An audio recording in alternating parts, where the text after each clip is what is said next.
நம்ம காளிங்கராயன் அவர்கள் அணையை கட்டுறதுக்காக பவானிக்கு போய் பார்க்கும்போது ஒரு இடத்துல ஒரு பாம்பு வந்து உட்கார்ந்துச்சான், படுத்துச்சான். அது படுத்த இடத்துல தான் அவர் அணையை கட்ட ஸ்டார்ட் பண்ணாராம். அப்புறம் அந்த பாம்பு வளைஞ்சி நெளிஞ்சி போற இடத்துல எல்லாம் கால்வாயை வெட்டினார்னு சொல்லி சில வாய்மொழி கதைகள்லாம் சொன்னாங்க.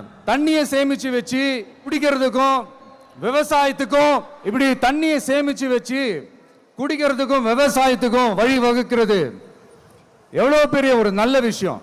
இந்த மாதிரி நல்ல விஷயங்கள்லாம் கதைகள் சொன்னா பரவாயில்ல, எதுவுமே செய்யாம கதைகளை மட்டும் அடிச்சு விடுறது எப்படி?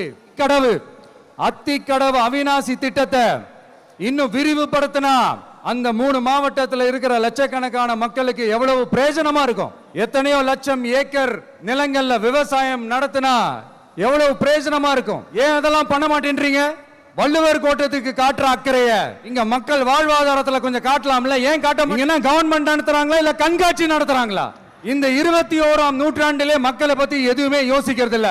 ஆனா அந்த காலத்திலேயே இது எல்லாத்தையும் பத்தி யோசிச்ச மக்களை பத்தி, குடிக்கிற தண்ணியை பத்தி, விவசாயத்தை பத்தி, அணை கட்டுறதை பத்தி, கால்வாய் வெட்டுறதை பத்தி, இது எல்லாம் எங்க இருந்து?